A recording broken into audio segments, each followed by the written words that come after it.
There's almost never an actual situation where I know everything somebody else is talking about. But beyond that, it's the lack of humility and the lack of curiosity and open-mindedness that keeps you closed. I mean, just think about the act of doing that, right? I already know, I don't need to listen, I'm better than. It sort of does this to the world, right? Kind of stiff arms the world. It says, I'm going to keep you there and I'm going to let in whatever I feel like letting in. And what you do is you end up alone, you end up isolated, sometimes by our own. Welcome to the Ignited Recovery Podcast, a new way forward for anyone looking for answers but feeling left out. If you've been searching for empowerment, triumph, and purpose, you've found them right here. You won't hear the same solutions, and you're not going to have any excuses to fall back on, because Ignited Recovery allows heroes to rise and become their best selves. I'm Dr. Sophie Jaffe, and I can't wait to be your guide on this journey. Are you ready to become an ignited hero?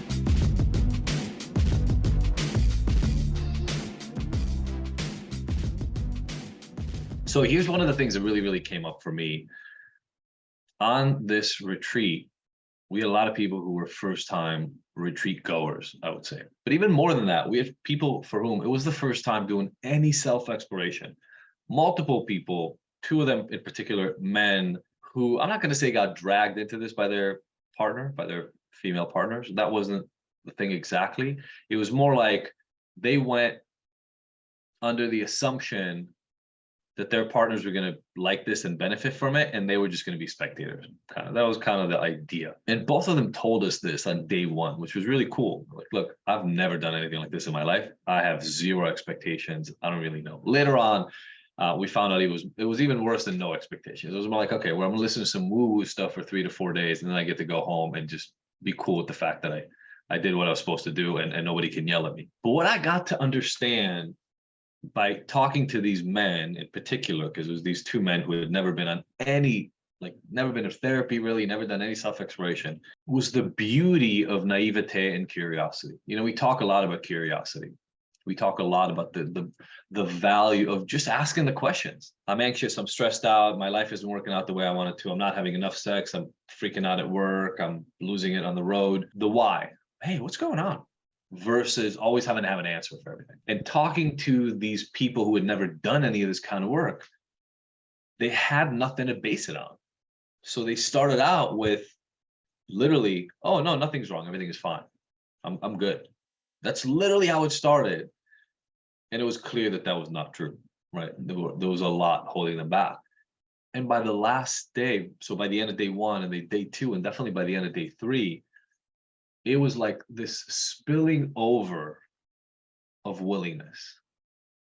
And the reason it was so beautiful to see is I think what a lot of us lose as we do more of the work is we lose the ability to just be curious and believe that we don't know the answer, because we've gotten so many answers already. We shifted one perspective here, and then we had anxiety and we realized why that was. And so we took that in, and then we figured out, oh, the reason we're not having as much intimacy with our partner is this, or the reason I want to rely on drinking is that.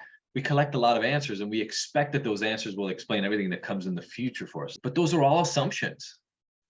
They're always just more assumptions. And just like we talk about the script, that book that you get handed by your parents or your family or your culture that predicts what is going to make you happy and how you're going to fall in love and what you're going to like to eat and who you're going to like to hang out with and what you like to do on your time off, right? Those are all cultural and familial scripts.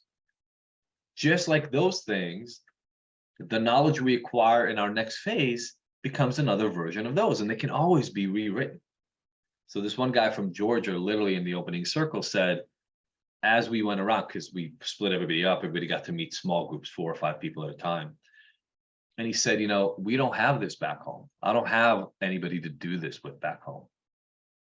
And first of all, that made me really sad. That's the thing we forget.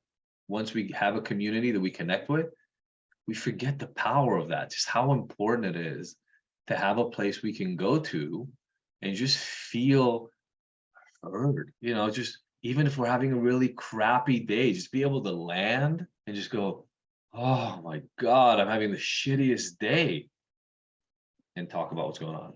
Or, wow, I want to celebrate something that in other circles might not be celebrated. Weird to walk into some place and go, hey guys, I really, really want to celebrate. I normally have 7 drinks a night, and now I just had 3 for the last week. People would be like, why are we high? What are we high-fiving about, right? So people don't get it. And having a community of people who get it is huge.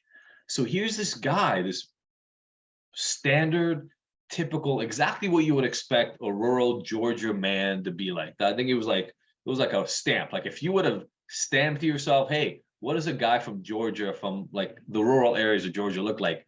This guy was it. He was amazing. It was like so freaking cool that he even made it to the thing. And by the last day, he's talking about intimacy and feeling misunderstood and not having a way to express his feeling, not knowing how to express his feelings, what words to use, talking about the potential to increase intimacy with his partner that's been, so missing for so long. He just came sort of prepared to just see what was there. He wasn't going to judge, and he wasn't going to predetermine, and he wasn't going to make too many assumptions. He was there. And if we would have sucked and it wasn't that good, he would have left and said, well, I didn't expect it to be better than that. Right? And we would have met his expectations.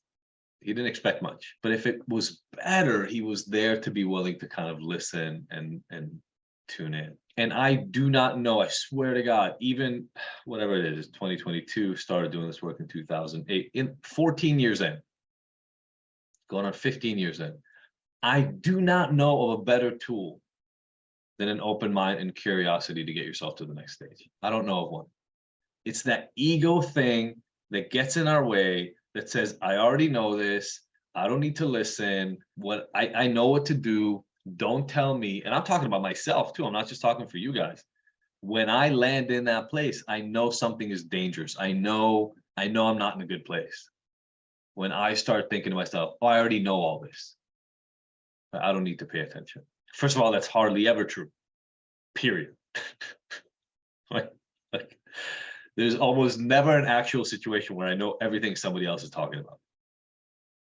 But beyond that, it's the lack of humility and the lack of curiosity and open-mindedness that keeps you closed. I mean, just think about the act of doing that, right? I already know, I don't need to listen, I'm better than. It sort of does this to the world, right? Kind of stiff arms the world. It says, I'm going to keep you there and I'm going to let in whatever I feel like letting in. And what you do is you end up alone, you end up isolated, sometimes by our own doing. And obviously, I finally have a lot of these cards on my desk, but the whole honest exploration, radical acceptance, individualized transformation, right? The first thing is honest exploration. It's a red light because it says, why are you feeling this way? What in your life has led to this point? What beliefs drive the experience you have right now? If you don't know the answer to those questions, don't try to fix it. Stop, do not pass go. Figure out the answer to those questions. That's an ongoing process.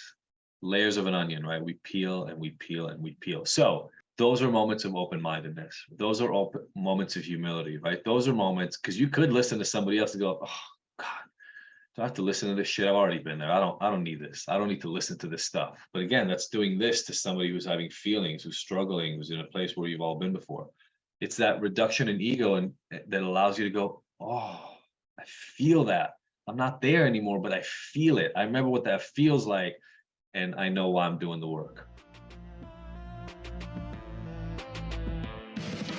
Thank you for tuning in to the Ignited Heroes Recovery Podcast. I really hope you found the information here useful and that we'll see you back here next week.